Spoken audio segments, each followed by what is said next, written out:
Thank you for coming. My name is Brian Bird. I am the program officer for the Special Projects Fund.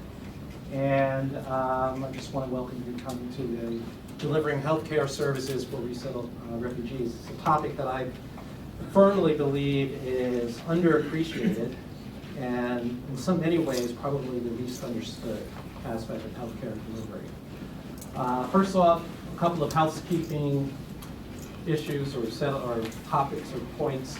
The men's room is directly in the back. The women's room is back where you first came in, just past the receptionist desk. And finally, please either turn off your cell phones or put them in silent mode. You don't want to have what happened to me recently when I was at a bar mitzvah and my phone went off right in the middle of the service. So, I was not a very popular person. So with that, I'm going to break tradition a little bit with these types of conversations that we have. And I'm going to start off with a very brief slideshow of some images that really struck me at the end of December that were in the best of the New York Times. And I think that this is a really good way to sort of set up the conversation, remind us that the individuals and the families that we're talking about are actual human beings, and that they've actually really had to go through a lot in order to come to this country, or Europe, or any other place.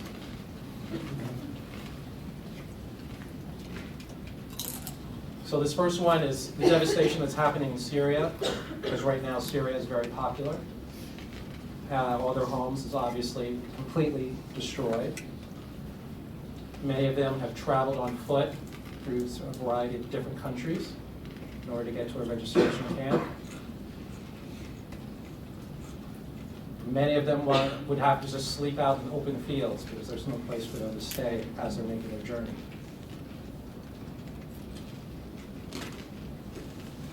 Some have traveled, obviously. We've seen many images of this, and as well as news stories of them traveling by boat.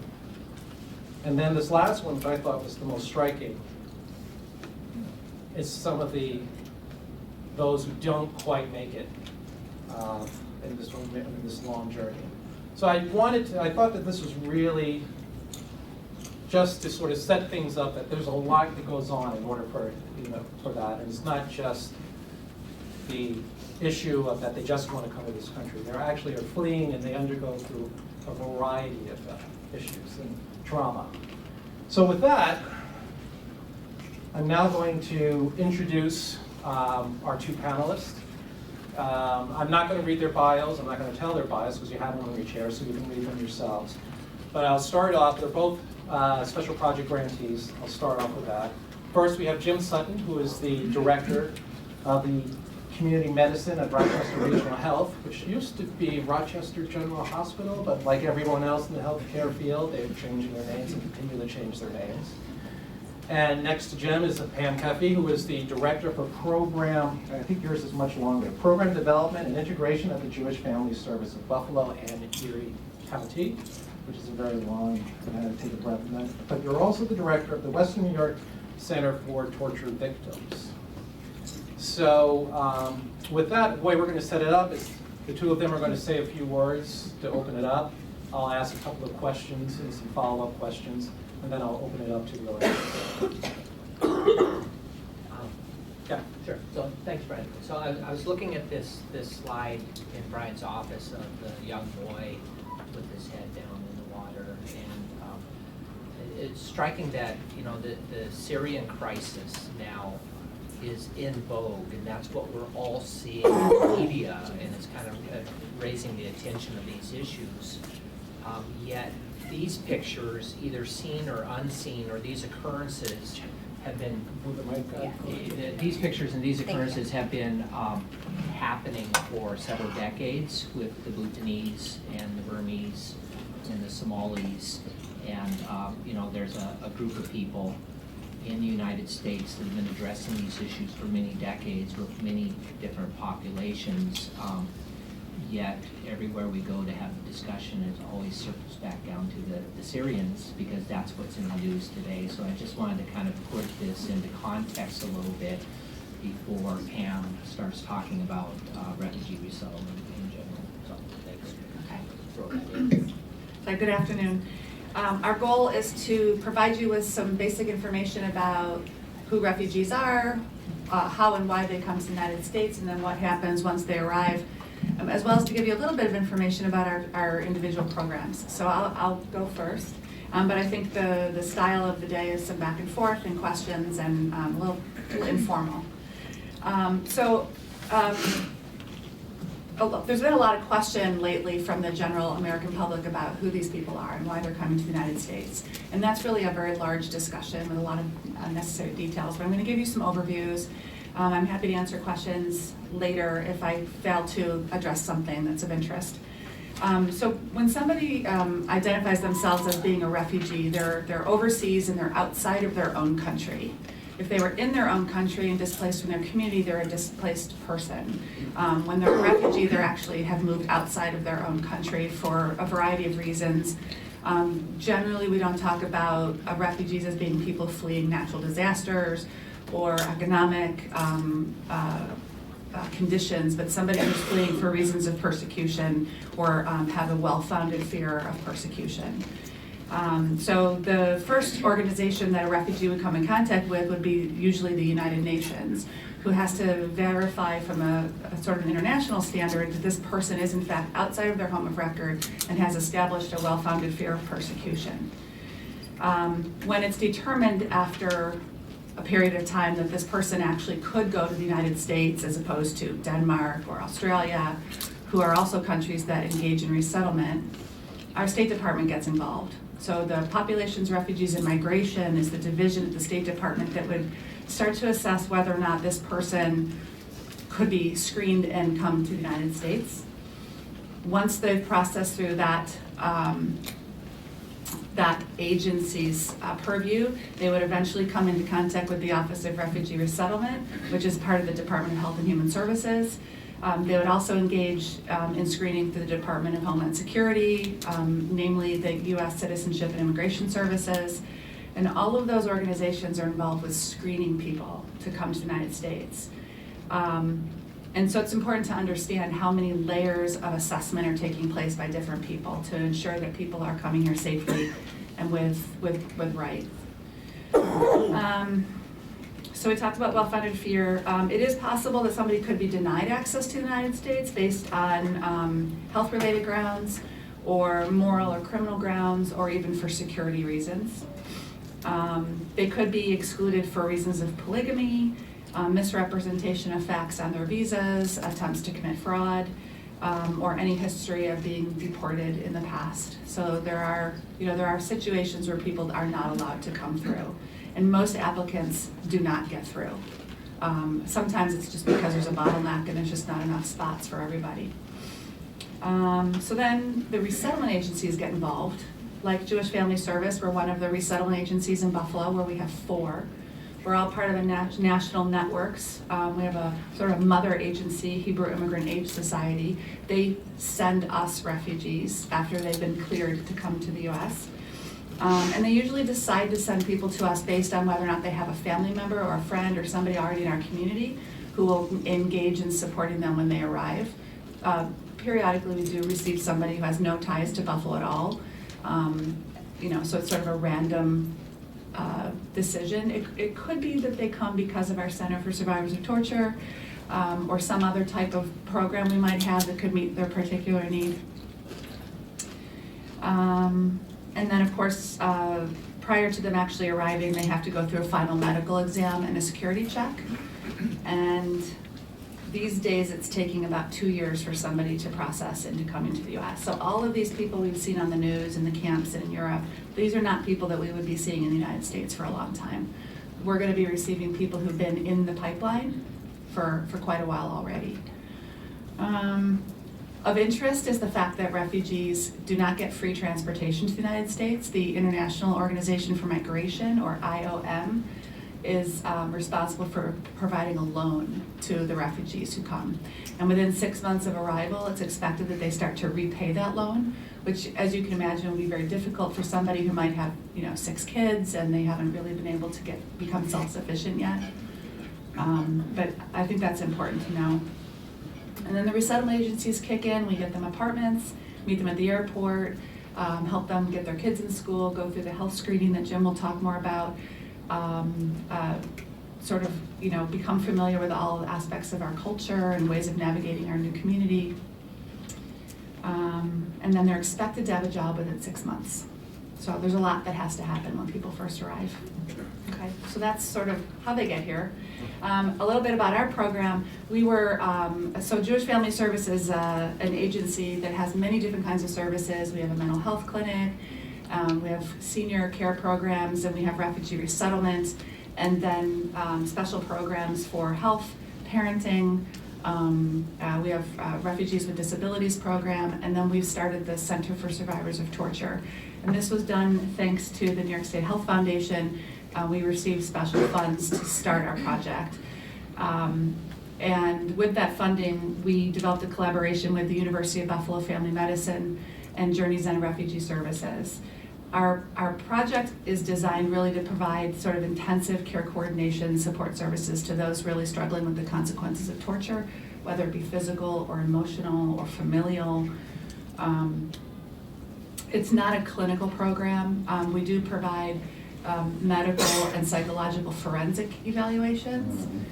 So I'll just digress for a second. Asylum seekers, by international standards, are refugees. They're outside of their country of record. They're seeking protection. They have a well-founded fear of persecution, but they're not part of the refugee pipeline. And the United States doesn't recognize them as refugees. So when we say refugee in the United States, we're talking about people who've come through our pipeline and we've resettled them. But we do provide services to asylum seekers as well. They've come to the US in a variety of ways. Very specific example, a person working for a nonprofit in an African country involved in providing services to children of rape. Political activists speaking out against some kind of changes to the Constitution that are being proposed by the president to keep himself in power. He is arrested and tortured, and then he's released. He grabs his work visa, flies to DC, where he often goes for his work, and then he at the airport when he arrives, he requests asylum. And you'll see on your seat there's this chart, which is very complicated, but it does illustrate some of the ways in which people can come through. So this person comes to DC and says, I can't go back home, I'll be killed, and I'm seeking asylum. So he ends up in Buffalo because we have a shelter there for refugees, and he has no means. He didn't have time to grab money, he now no longer has a job. So he's living in the shelter in our community. In order for him to gain asylum, he has to prove to the court that he's telling the truth and that he has a valid claim. It's extremely difficult for people to get asylum, especially in New York State. Like 12% approval rating, I think. So the forensic exams are a way to do a head-to-toe assessment, to document the physical signs of torture, or to do a psychological evaluation, kind of dig into the details a little bit and validate a person's story. That is one of the services we provide with the University of Buffalo, sort of taking the lead on that. And we provide legal services. We also provide the deep care coordination that I talked about in a variety of languages, and the goal is to really help people identify what the challenges are to sort of getting whole, getting well, and putting together a plan that helps them deal with economic issues, family issues, parenting issues. Secondary trauma is a big issue for survivors. And so, we've been doing this now for a couple of years, and we finally have funding from the Office of Refugee Resettlement to carry forward for several years. That's all. Okay. So, can you hear me okay? So, I want to backtrack a little bit. Pat was talking about the process of a refugee getting here. I want to talk a little bit about the process once they're here and how we deliver primary care services to refugees. You can hear okay? So, I do want to backtrack a little bit because we often look at things in terms of resettlement as pre-1980 and post-1980. In 1980, Congress enacted the Refugee Act. Prior to 1980, there's always been a certain degree of resettlement in the United States. Following the Great Wars, following the Vietnam War, there's always been situational environments where we've allowed people from other countries to immigrate to the United States legally because of the circumstances they were in. The resettlement was sponsored by churches and individual families, and these U.S. citizens would take responsibility for the person they were sponsoring. They would take them down to their doctor's office, they would take them to their church, they would show them how to buy groceries. In 1980, it became, I guess for lack of better words, a business of some sort. Resettlement agencies entered into contracts with the State Department, began doing all the resettlement activities because individual families and churches couldn't enter into contracts and didn't have the correct licensure and other things. They were squeezed out of the process a little bit, and the volume became much higher. We went from 10 to 20,000 refugees a year up to 70, 80, up to 100,000 a year coming into the United States. And this created an environment where small to medium-sized communities in America that had a resettlement agency of some sort in that community started seeing large numbers of refugees coming into their community. And service agencies now beginning to have to shift their work and their emphasis to take care of this unique population that seemed to be getting bigger and bigger in their community. So we ran into this in Rochester for several years, for several decades past 1980. We were getting 200 to 300 refugees a year in Rochester, and a couple really dedicated primary care providers that were doing that care, and they would just take them into their practice. But those physicians retired, and the couple that were still around, their panels filled up. There wasn't any more access to bring more refugees into their panel. And the numbers were getting higher and higher. We were pushing into the range of 700 and 800 refugees a year coming into Rochester, and kind of hit a crisis in 2008 where there was just nowhere for these newly arriving refugees to enter into primary care services. And the resettlement agency held a community-wide meeting of institutional providers in the area and kind of asked, where are we going from here and how are we going to manage this? And at the time, my CEO of Rochester General Hospital said, I think this is something we want to pick up. He asked me to kind of run with the project, and having the advantage of starting from scratch, we were able to really objectively look at what was the best way for newly arriving refugees to enter into primary care services and not have to remodel something that was already occurring. And so we looked at barriers for refugees getting into primary care and avoided the individual barriers of language and transportation and cultural issues, and looked more at the system-wide barriers. What are we doing as a system that's not allowing refugees to get into primary care services like they should? And we found some huge institutional barriers system-wide in our own system and also in the community, and developed a report on how we think we could address those barriers, and then came to the New York State Health Foundation that was kind enough to fund a pilot to establish a pathway for refugees to get into primary care. It involved coordinating with all the service providers in our local area, so we didn't duplicate services. And it was quite successful. On the heels of that, the foundation funded a replication project where we took this model down to Utica.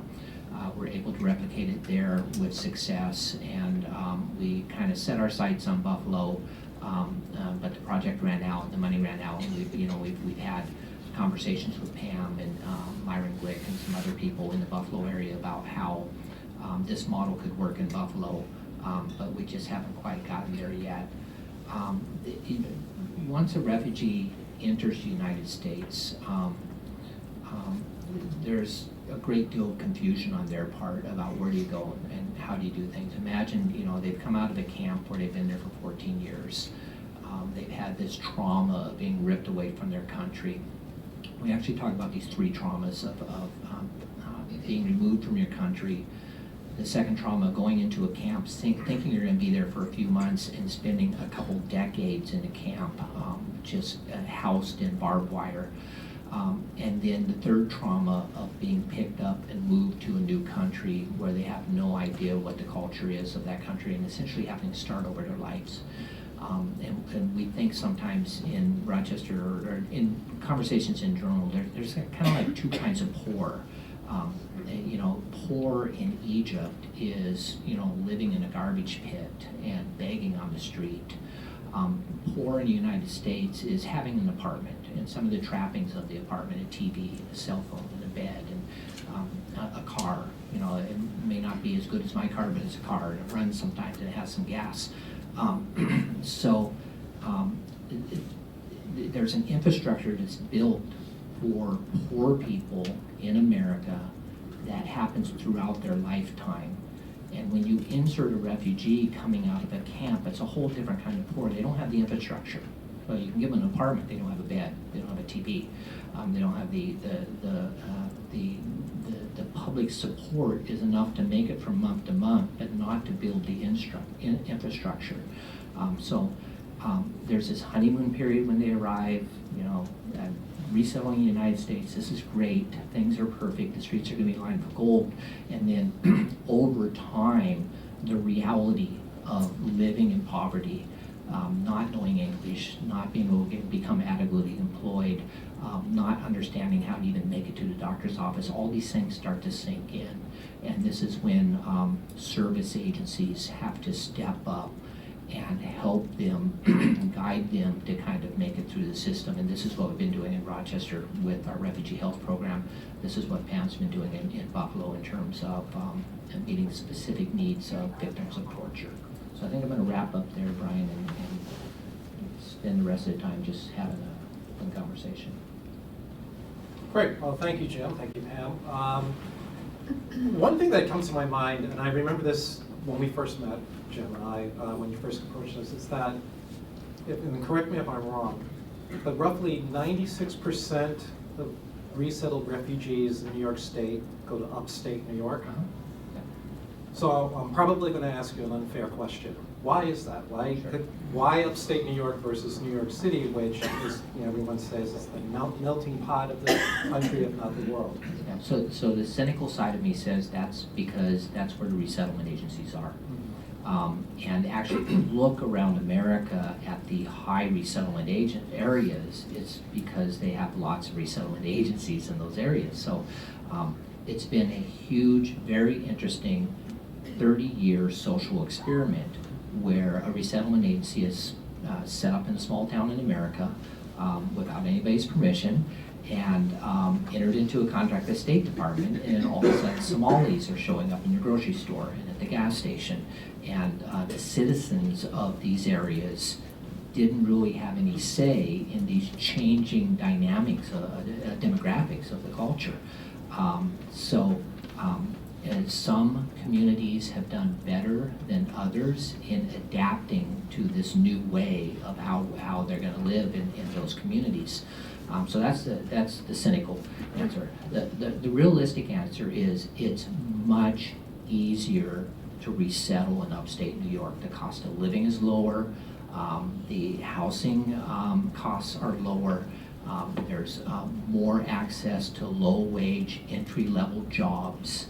And the resettlement agencies that have experimented with resettling in large metropolitan areas haven't done as well as they've done in medium to small-sized communities. Great. Since I asked you what I considered an unfair question, Pam, I'm going to ask you the one that I've already told you that I was going to ask. I would say with that last year, or maybe about a year ago, I did have a conversation with someone who I consider to be very successful, very intelligent, well-educated. And he asked me a question which I thought was very surprising. It was about torture. And his question was, how do you know that a person has actually been tortured? And how do you know that they're not just faking it in order to get into the country? And at the time, I had no rational response to that, so perhaps you might be able to. I did not say nice things at the time, but so perhaps you could give us a much more rational response. I thankfully in my career, I've never had to be the one to make that determination. That would be the judge or the asylum officer who actually have to make that determination, and they're really well trained in doing the credible fear interview. So along the way, when somebody first explains that they're a survivor or that they are seeking asylum, there's not a determination made at that point if they're telling the truth or not. They're given a temporary opportunity to enter the U.S. while they prove their case.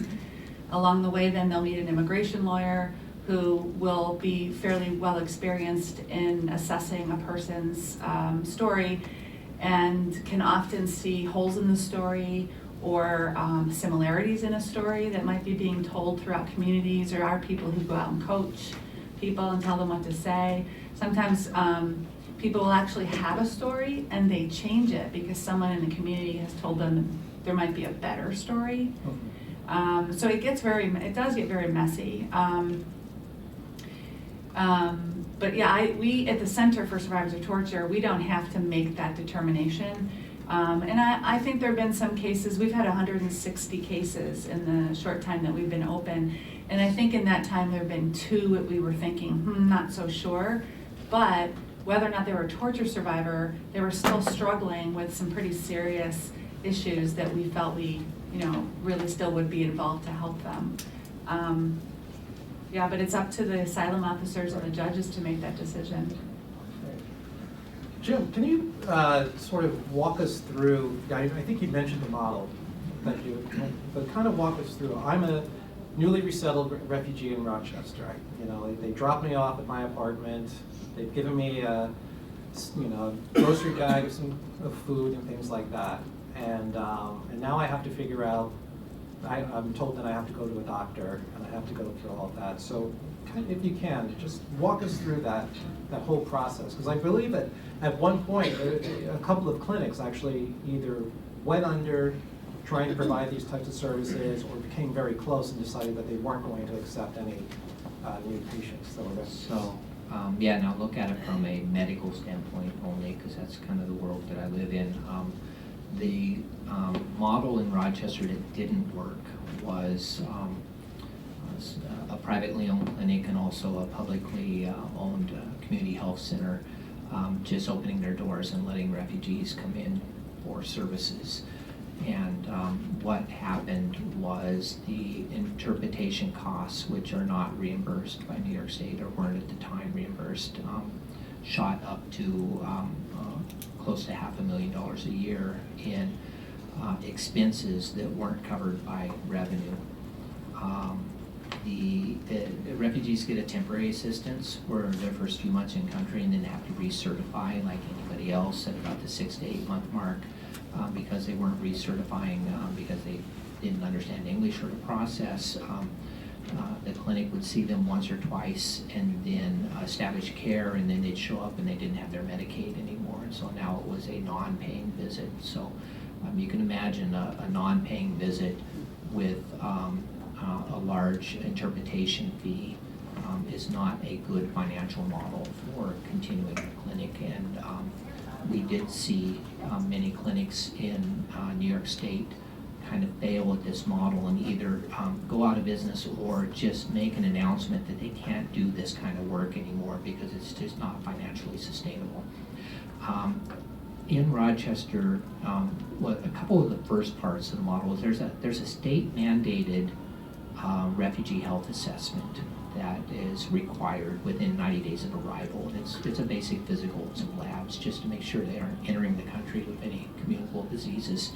And there's a fee for service. There's an amount that you can get for doing this assessment. And in many parts of the states, there are for-profit providers that do the assessments because the reimbursement on that is actually very good. It's about $417 to do a 2-part assessment that is a very brief, simple assessment. And so, good for those providers, and it's good that we got this assessment done, but then the primary care provider, the rest of their life has to take care of this person with limited resources. So the first thing we did was combine this mandated screening with primary care. So on their first primary care visit, we were doing the state mandated screening, collecting the reimbursement for that, and then keeping it in the primary care practice. So now there was some additional money for some additional resources to take better care of that refugee for the rest of their life, and that was very helpful. A second part that we did was that there is a great deal of work beyond the clinic that has to occur on a new refugee coming into the United States. We want them to see WIC for nutritional reasons. They need to see DSS. They need to see the health department. We want mental health to do some work on them. We want to have them see an insurance enroller so we can get them on Medicaid very quick. There's all these things that needs to be done.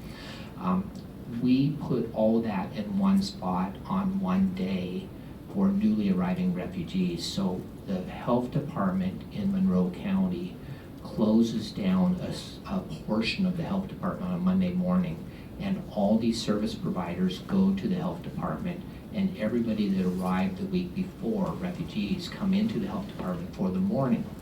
The resettlement agency's there, they make sure they get there, they make sure they have an interpreter. There's all these stations set up, and they go and meet the WIC person, and they go and meet me and do the medical, and then they go over and meet the TB people, and then they swing by the immunization, and kids get shots to get into school. And by combining all these resources, we use we're sharing the interpretation service, we're sharing the space, the resettlement agency loves it because they don't have to trek these people to multiple agencies for multiple appointments. We love it because we get everything done in one morning. And this idea of coordinated shared services builds in financial efficiencies for both the resettlement agency and all these service agencies that want to take care of them but want to make sure it gets done in a very efficient way. So a combination of combining the state mandated assessments and making sure that money rolls back into primary care to continue taking care of them, plus the coordination of services of multiple agencies doing everything at once, has made it a financially sustainable model that Monroe County can continue to bring in 800 refugees a year and get them into a primary care practice, continue to take care of them, and not go under financially. Jim, can I just add something? I don't know if our model in Buffalo is the same as the resettlement model in Rochester, but I'm sure it's fairly similar. Resettlement agencies have a mandate also to provide sort of a wraparound service to make sure that clients are adhering to all of the expectations. So prior to getting into a health screening, they've gone through orientation sessions about the U.S. healthcare system. And each of the resettlement agencies have health-related case managers on staff who help them get linked with the programs, follow-up care, make sure that they're getting their prescriptions. And those sort of intensive services go on for at least 90 days. It's the after that things get a little bit more challenging, but we do give them more than just a bag of groceries too, by the way. Just want to make sure.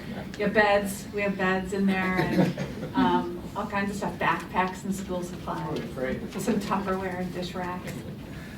Well, it sounds like to me, though, a lot has to happen by the end of 6 months. They have to have a job, they have to have primary care, they have to have all these settlements, assessments, and all of this within 6 months of arriving into a new country that you may or may have learned, may not have learned about on either watching on television or just from other people. So it begs the question, particularly from a healthcare standpoint, how realistic is this 6 month deadline? To me, it sounds like it's very unrealistic, but I'm an outsider and I'm not an expert in this field. Actually, believe it or not, in many cases it's very realistic.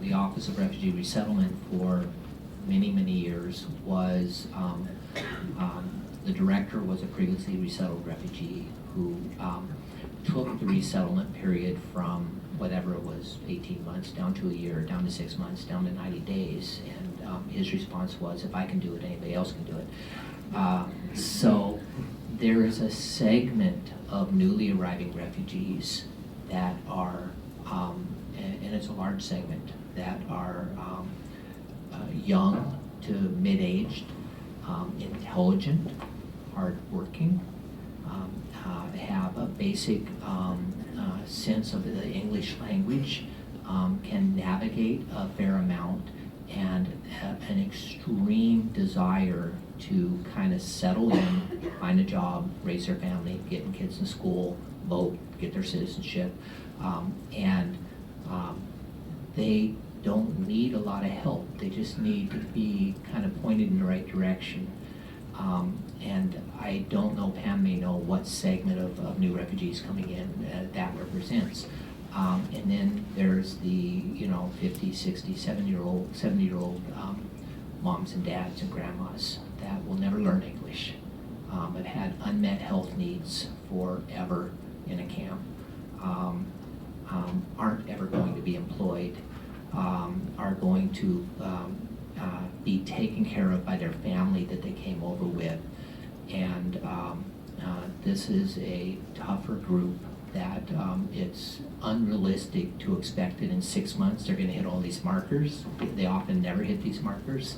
And then there's a smaller percentage of people that should be hitting the markers but don't, because they just had a really tough time, and they're dealing with some PTSD issues and some depression issues, or some educational issues. They just can't pick up the language or the basic skills. Well, I would add that resettlement doesn't really end at 90 days. It's the funding for refugee resettlement with the mandates that ends at the 90 days or the 6 months. But that almost all of us have additional programs that have been developed to help provide sort of specialized supports depending on people's unique needs. So we have a parenting program. So for people who are now struggling with, oh, my kids are in school, I'm not really sure what my role is as a parent, or how do I navigate this complex system? Well, some of them will come into that program and learn some special skills in that area. Or they'll come to the Center for Survivors of Torture because a particular person is having some challenges. Or they'll seek out the services for people with disabilities. So there are services that are in the community that people can access for years to come, depending on their own personal circumstances. We don't say, sorry, 6 months is up, we're all done. It's just that one funding stream is really, and like you said, a lot of people can move through that system appropriately, and where not, we have safety nets in place. And so how do you handle a situation, for Americans? We kind of expect, like, the moment we have a stuffy nose or a headache or anything like that, we go to the physician, we go to the doctor, get it examined. But in other cultures, the idea of going to a medical professional is not until you're absolutely practically crawling in. You have to be really, really, really near death before you actually will do that. So how does that play into when you have a newly resettled refugee coming to the United States with that kind of, like, I'm only going to go to see the doctor if I absolutely have to go, which is also turns out to be usually in the emergency room, which of course is a very expensive way of seeking treatment. So actually, I was just having this conversation yesterday with my hospital because we were looking at ED use of our newly arriving refugees, and expected it to be very high because it had been high in the past, and it's actually way below the general population. And I think it's because we've established a route for them to get into primary care. Prior to being able to get into primary care, the emergency room was their primary care. But my VP was asking me, well, why do you think it is that they're not using the emergency room? And my answer, anecdotal of course, is that we've established care with the PCP. It's a safe zone. It's an area where they know they can go get their health care. They feel comfortable getting it. And my God, if they have an appendicitis on Saturday and they're going to hang on to that abdominal pain until Monday and call that office because they have an established path there and they understand it's a safe area, and there's this fear of going someplace else where they don't know what's going to happen when they get there. So it looks like that's helping in our area. This whole idea of where do you go get health care, how do you get health care, you're right. Much like migrants, they will just not seek health care until it's absolutely necessary. And we've been addressing that for a few years now, obviously through establishing relationships with them and you build a trusting relationship. You see them many times in the clinic. Sometimes you see them for nothing at all, just so you can have the experience of having them see their primary care doctor. And we start discussing things such as, in the United States, we check blood pressures even if you don't feel bad. We just want to know what it is. We check cholesterol periodically. We do mammographies periodically, and we start to educate them that we have this preventive health system here that prevents bad things from happening, and hoping over time that they change their way of thinking in terms of how they address healthcare, because we do find for quite some time on their arrival to the U.S. They're still in this mode that they only go see their doctor when they're sick, or their leg is falling off, or they're in a diabetic coma. And you overcome that mostly through building relationship and through education. Can I add to that too? Yeah. I think there's an issue of health literacy that we have to deal with at the resettlement level.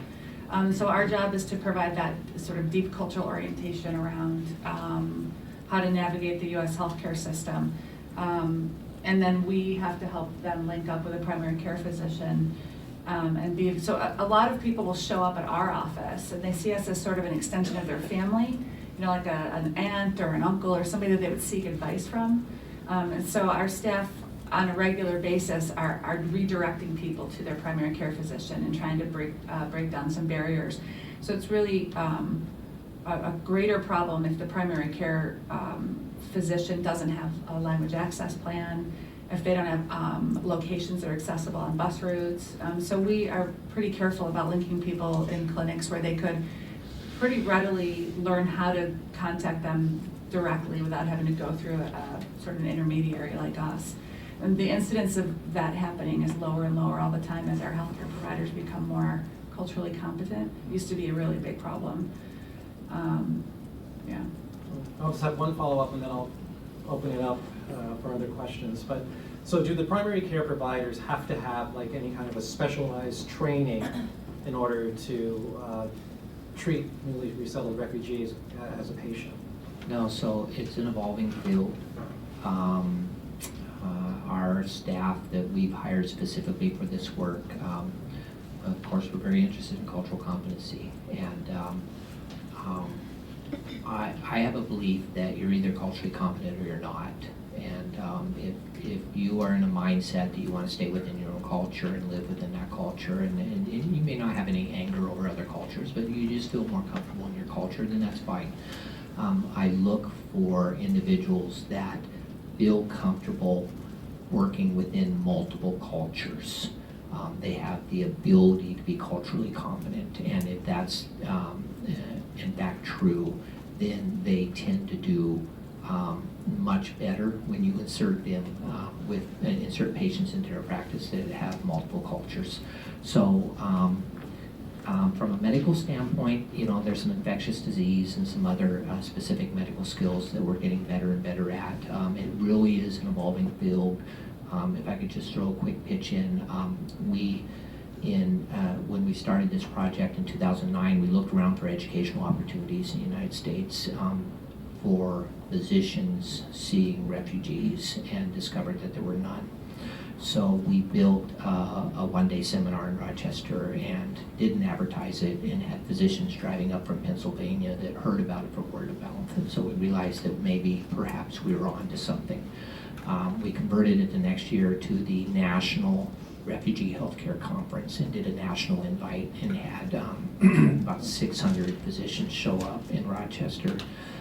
Canada came down the next year and said, "Oh my God, we've been trying to do this for years.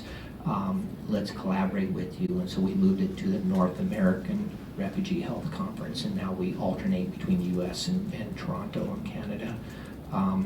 And have now, just in the last 6 years, developed this educational venue for physicians that want to do this kind of work. This led last year to the development of we started a 501c3 called the Society of Refugee Healthcare Providers. It's a membership society.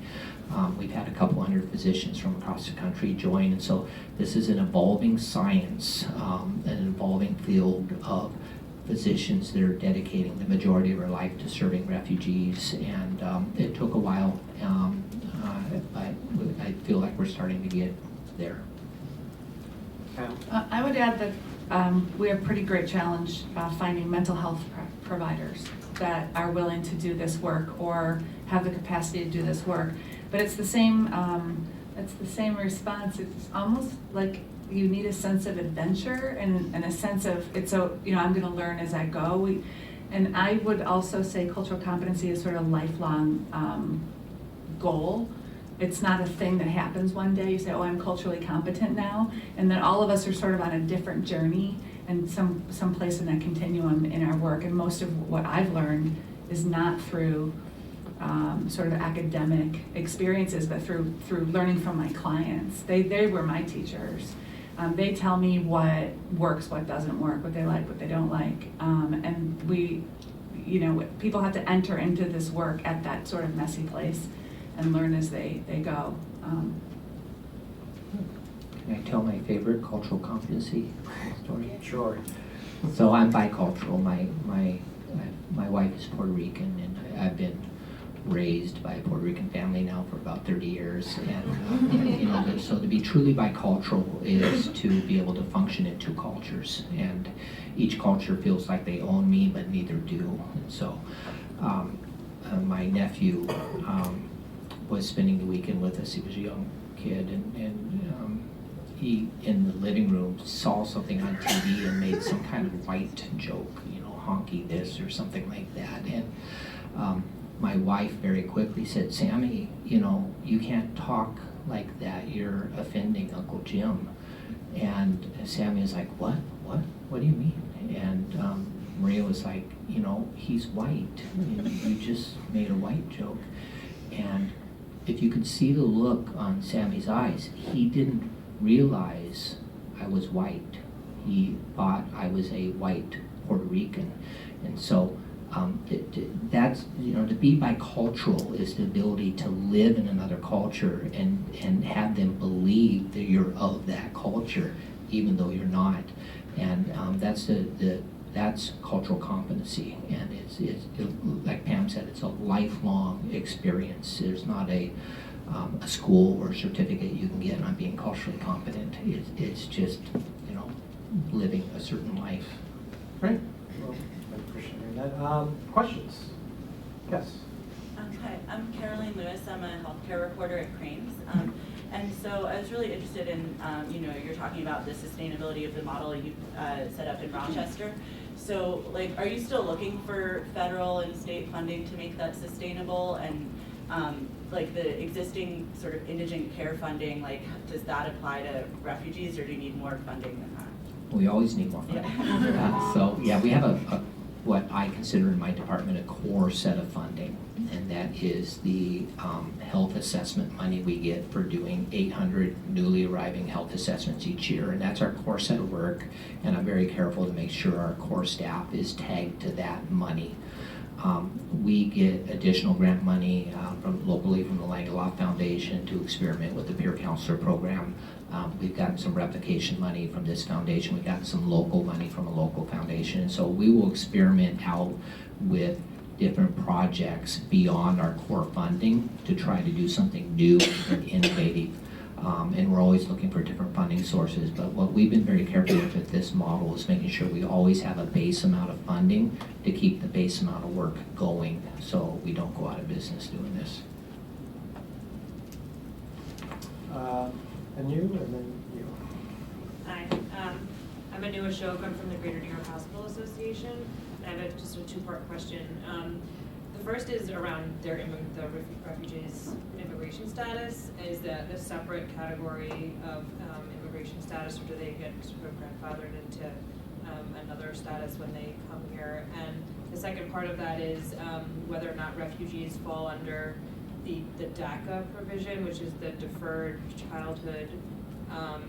Action on Childhood Arrivals, which allows people who are under 16 to apply for certain jobs and things like that, which has actually come up in some of our hospitals that are accepting that want to accept refugees into their residency training programs. That's the area that I work in, so I don't know if you know anything about that, but I'd be interested to hear about the immigration and the DACA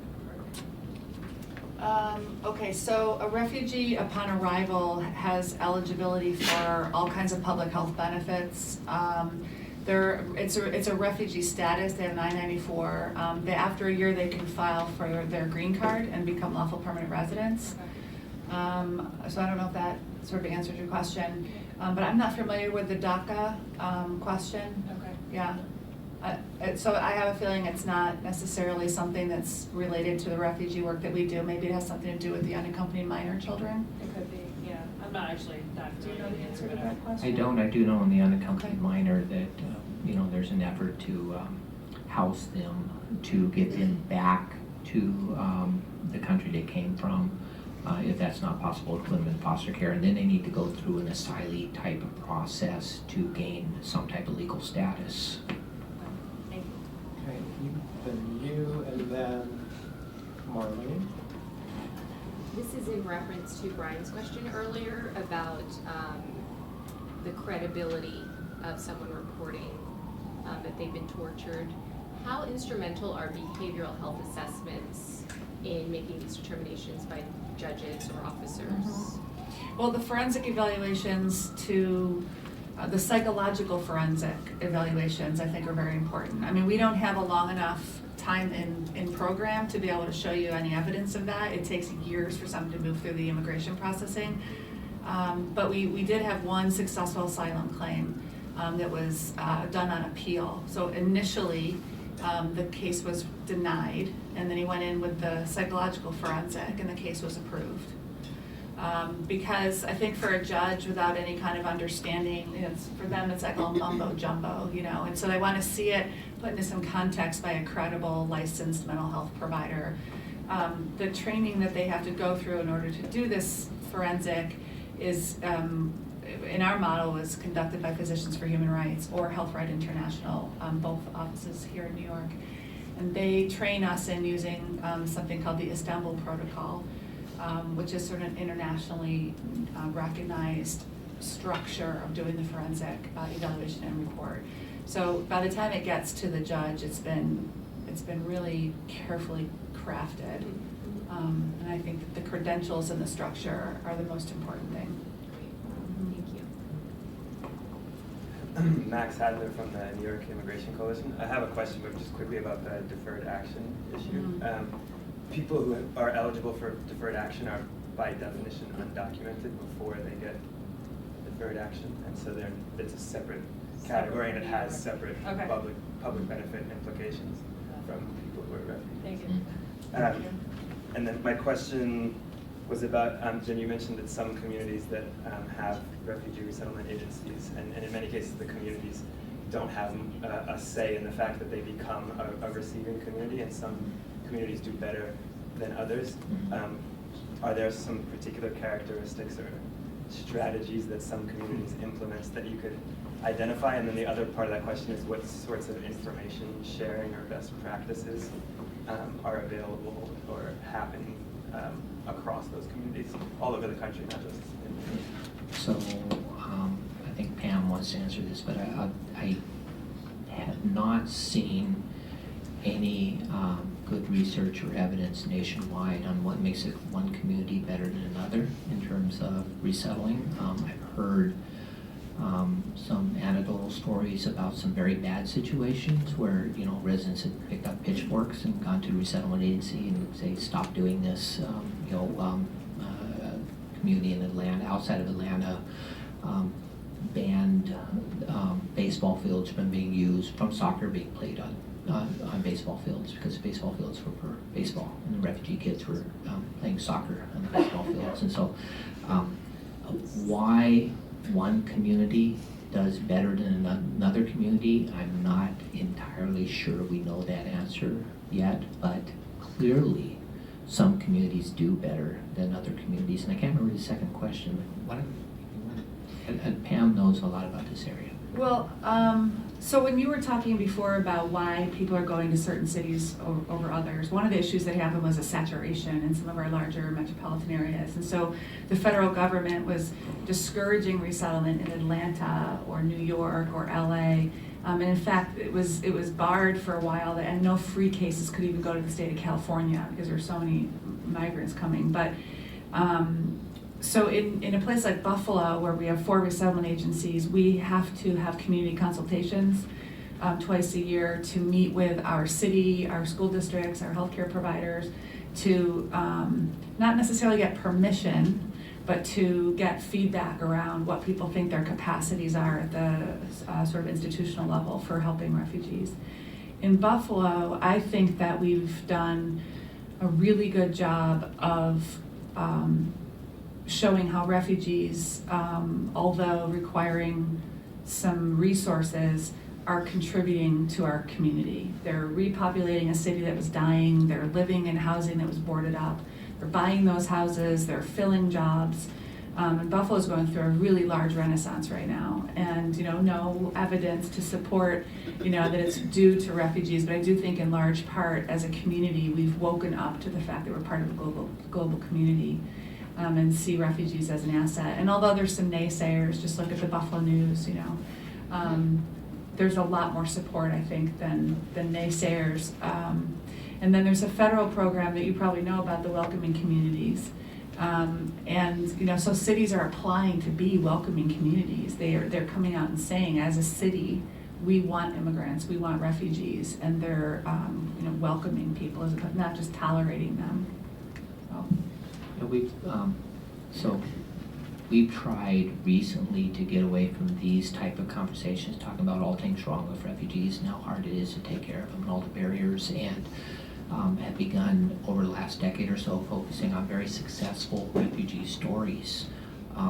In Rochester and in Buffalo and other cities, you had the flight of people moving out of the urban areas into the suburbs, and the suburbs either got and the urban areas either got boarded up, or increased crime, or other immigrant groups coming in and filling that area. And we found in most of these resettlement cities, it's, the refugees go in and live in areas that no one else will live in, and paint the houses and fix them up and increase the property value and get low-wage jobs, walk to work, raise their kids in schools no one else wants to have their kids raised in. And they have served a purpose community-wide in lifting up communities and like the renaissance we're seeing in Buffalo. In Utica, I'll get these numbers wrong, so don't quote me, but they were in the 70 to 80,000 range in terms of population. And Utica is in a really weird spot. It's just kind of a little bit too far from New York City and a little bit too far from upstate New York. So it's kind of an island unto itself in the middle of New York State, and lost some industry, and kids grew up and left, and it just went down to, I think, 30,000 residents at some point 10, 15 years ago. And then the resettlement agency set up and started bringing Ukrainians and Vietnamese, and then moved to the Bosnians and the Bhutanese. And they're close now back to about 60 to 70,000 residents, with virtually half of them being refugees. And you go there now, and you drive down Main Street, and all these businesses have been opened back up, and they're all ethnic restaurants and ethnic stores, and ethnic festivals, and that city has been rebuilt with a new set of immigrants that have come in through the refugee program. I think just to add to that, the employers in Utica actually asked resettlement agencies to bring refugees in because they didn't have enough workers, and they were going to close down businesses. At the Chobani yogurt factory next to Utica, you can walk in and not know a word of English. You maybe only speak Burmese, maybe only been in the country a couple weeks, and you can speak to the secretary in Burmese that'll give you an application in Burmese, that will introduce you to a supervisor in Burmese. You'll be working a couple days later and not know a word of English because of the way they've set that factory up. Marlene? Marlene Schiller, Jewish Family Service. One of the things Pam and I have spoken about is the role of health homes and disrupt. And I was wondering, Jim, you know, what's going on? How do you view health homes and disrupt approaching delivering health care for the people that we serve? Yeah, so I'll say a little piece and then I'll pass it on to Pam. I try to run whenever I hear the word disrupt. So run as fast as I can. You rehearsed earlier. Yeah, we did. So, yeah, so disrupt is an interesting animal, and I'm on a lot of disrupt committees for my hospital. And, you know, there's this effort to redesign how we deliver care to specific populations, one of them being refugees. And so disrupt is trying to standardize this care. And it, in many cases, can't be standardized for refugees because there are unique circumstances. And so we're hoping that a portion of the disrupt funding can be funneled towards this type of work. But disrupt is a huge animal that is very, very mainstream, trying to hit kind of all Medicaid recipients in the entire state, and refugee Medicaid recipients are just a very small portion of that. You want to comment on the health home and Well, upload? we have a health home program at Jewish Family Service, and the intention was to specifically sort of design the program to reach the refugee and immigrant population. You know, but like any other sort of mandated or really highly structured program, it's hard to fit our clients into, you know, the cookie cutter program. I wish that language was one of the eligibility factors for health home, because one may not have two sort of health conditions that make them appropriate, but the language barrier in one health condition make it more likely they'll end up in an emergency room. Yeah, I mean, we're dabbling. So for those of you who don't know disrupt, you know, $8 billion on a Medicaid waiver brought into New York State to redesign how Medicaid care is delivered, and we're being asked to be innovative and redesign how we deliver care to Medicaid recipients, yet the requirements of disrupt are very, very prescriptive on exactly what you can do, so there's no innovation. They've told us exactly how we're going to spend the money and on whom, and there is zero wiggle room. And so we're supposed to take $8 billion and redesign, be innovative and redesign Medicaid, but we're being told by Medicaid that exactly how it's to be redesigned. So, not that I'm bitter. Hi, Alan Shapiro from Terra Firma. We're a healthcare and justice program for unaccompanied and accompanied immigrant children located in the South Bronx. We are a partnership with Catholic Charities, Legal and Refugee Services. I just wanted to bring the conversation a little bit closer to home and to talk a little bit about what we're beginning to struggle with in terms of health coverage. So we're very lucky in New York State that children under 19, if they're undocumented, are eligible for Medicaid and have full access to medical services. There's only 5 states in the country, and DC and the District of Columbia, that actually provides those services for unaccompanied immigrant children. What we're beginning to come across is, so in 2014, about 70,000 unaccompanied immigrant children came into this country. What is less talked about is an equal number of adults with children, and they're mostly women with children, young children, have come across the country, across the border at exactly the same time. And they really fit in on this nice chart in the letter C, where they, show up at the border and then ask for asylum. I will say that the credible hearings that are happening there in the detention centers along the border are not actually very fair, and a lot of women are not getting access to lawyers and getting deported. And that's a really great concern amongst advocates of this population. But many are getting into the communities of this country, including New York City and New York State, and in particular New York City and Long Island, where a very large percentage of unaccompanied children and adults with children have been resettled pending deportation hearings. And because they're pending deportation hearings, the adults are not eligible as other refugees for Medicaid. And so they don't have access to healthcare services in the same way. And this is a really big concern of ours. So our program, which began seeing only unaccompanied immigrant children, has branched out to adults with children. So the children are easy to take care of, and there's great coverage for them, but the adults, which are predominantly women, do not have access to healthcare coverage. And so the burden is on the healthcare provider and the healthcare centers to really provide free care, which we want to do, but and we want to do in a large scale, but we're really stymied by the huge cost of providing healthcare services for a self-pay population. And I think that's something for New York State to be thinking about, and for funders to be thinking about in terms of how to, bridge that gap until those adults get their asylum hearings, and then can hopefully be able to stay and then be eligible for health insurance. So I think it's just something for us to be thinking about in terms of access to health care.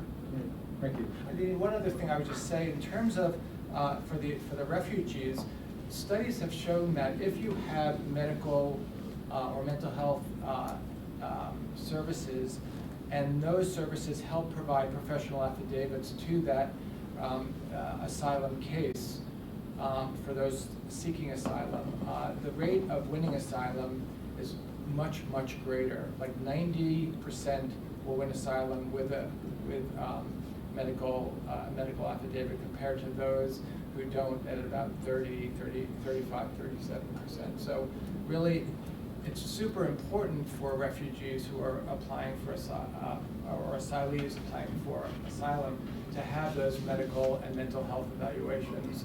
They're really critical, and we have found, I'm here with our psychologist and mental health director, Christina Muniz, that's been extremely important, and even in most of the cases that we have seen.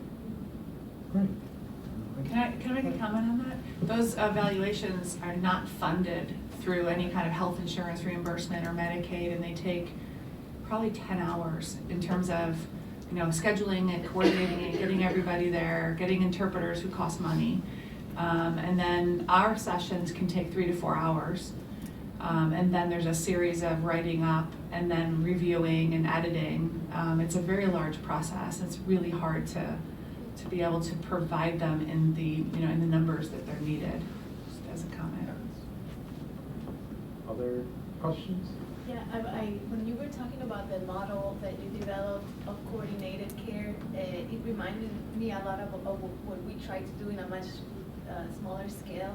And what we found is that it's very successful to coordinate and collocate services of the different providers in the same agency or setting. And what we would like, or we've been trying to do, is to help other agencies buy into the idea that this way of working is much more efficient and financially also, as well as just efficient in the actual outcomes of the work. So in hearing you talk, it sounded like you developed a model and then you brought it to other places, and I was wondering what barriers you found in talking about your model outside your agency, and what helped have other agencies buy into or support the model work. Yeah, so we were forced into trying to develop this model because we were in a crisis in Rochester. So it was like we had to do something, and it had to be different than what we were doing before. When I took the model to Utica, very interesting, they were like, no, we're good. And then they hit a crisis, and they had one small clinic there that was doing all the refugee care, and then all of a sudden they stopped. And now it became important. They were like, they called me and said, can you come back down and tell me about this model again? When I had the conversation in Syracuse with Pete Conkright, who kind of does all the refugee care, he was like, I'm good. Okay. When I had it in Buffalo, like, we're good too. So, you know, and actually there's wonderful work being done in Buffalo, wonderful work in Syracuse. And I think in order to adopt this model, you have to be kind of in a place where you're ready to try something different. Also, collaboration is, you know, a really dirty, kind of hard thing. And one of my primary jobs outside of running the refugee program is to work on collaborative relationships on behalf of our hospital. And that's a very interesting thing because collaboration is actually a very selfish act. You want to get something back. You want to give up a little bit so you can get something more back. And it's easier said than done. And so, you know, it's easy for me to sit here and say, I got this great model, everybody should use my model. But you have to be ready to. And then the model is collaboration. And that's not an easy thing sometimes. So it has to come from a leader. And somebody has to kind of stand above it and say, I'm the champion. I'm gonna make this happen. And you may not agree with me, but I'm gonna hang in there until we figure something out. That's what worked well in Utica and in Rochester, was with me being the champion for that. Well, we're getting near the end, I think. We have a few more minutes if there's any additional questions. If not, maybe just some final thoughts from the two of you, and then we'll just close it out. It's a very open-ended comment. Well, yeah, so I'll jump in first.